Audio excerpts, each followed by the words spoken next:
Nesta quarta-feira, 14, o presidente da República, Jair Bolsonaro, PSL, concedeu uma entrevista veiculada pelo telejornal noturno da Rede Record. Em cerca de 8 minutos de conversa, ele abordou dois assuntos cuja combinação tem alto poder explosivo: a reforma da Previdência e a crise envolvendo o ministro da Secretaria-Geral da Presidência, o advogado Gustavo Bebiano.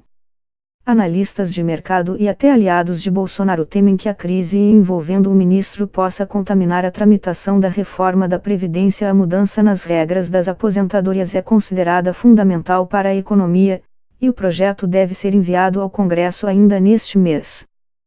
Segundo o jornal Folha de S. Paulo, Bebiano autorizou o repasse de R$250 mil do fundo eleitoral para a candidatura de uma ex-assessora. Esta, por sua vez, justificou o uso de parte deste dinheiro com notas fiscais de uma gráfica que seria de fachada. Bebiano também teria autorizado os repasses de R$400 mil para uma suposta candidata laranja apoiada pelo atual presidente nacional do PSL e deputado federal por Pernambuco, Luciano Bivar. Na terça-feira, quando rumores sobre uma suposta demissão já circulavam no governo, Bebiano disse a jornalistas que tinha falado com Bolsonaro por meio do aplicativo WhatsApp. Não existe crise nenhuma. Só hoje falei 3 vezes com o presidente, disse ele ao jornal O Globo. Gustavo, está complicado eu conversar ainda. Então, não vou falar com ninguém a não ser estritamente o essencial. E estou em fase final de exames para possível baixa hoje, talk. Boa sorte aí, diz Bolsonaro no trecho de áudio. Mais tarde na quarta-feira, durante a entrevista à Record, Bolsonaro tratou novamente do assunto. Se estiver envolvido, logicamente, e responsabilizado, lamentavelmente o destino não pode ser outro a não ser voltar às suas origens. Em nenhum momento conversei com ele, disse Bolsonaro. É mais um episódio político que retrata a dificuldade do governo de construir um ambiente minimamente estável. Especialmente para discutir reformas, e muito provavelmente deve resultar numa apreensão de agentes econômicos importantes, que esperam a reforma da Previdência, diz o cientista político Rafael Cortes, da consultoria Tendências. Havia uma expectativa muito grande com a nova administração, com a ideia de que o governo teria força elevada no começo do mandato. Mas essa sequência de episódios mostra uma falta de coesão do núcleo do governo, diz ele. O acúmulo desse tipo de tensão, avalia o consultor, diminui a ambição em relação à reforma que será possível. Diante deste tipo de episódio, os congressistas acabam aumentando o custo de se votar uma reforma ambiciosa. Para o analista político Antônio Augusto de Queiroz, do Departamento Intersindical de Análise Parlamentar, DIAP, não existe saída fácil para o governo a partir de agora. Ou Bebiano permanece no governo como um pato manco, tradução livre da expressão inglesa lame duck, usada para referir-se a mandatários sem qualquer poder real, ou sai magoado, com um potencial para criar problemas mais adiante. Se ficar, será como pato manco. Não será mais interlocutor preferencial de ninguém, pois todos saberão que ele não goza mais de prestígio junto ao presidente. Se sair, corre o risco de cair atirando, pois teve acesso a muitas informações sobre o governo, diz ele. Bebiano está para o governo Bolsonaro, assim como o ex-ministro Antônio Palocci estava para as campanhas presidenciais do PT. Tirar esse cara do governo, ressentido, implica num risco de que ele faça denúncias, faça revelações, diz o cientista político.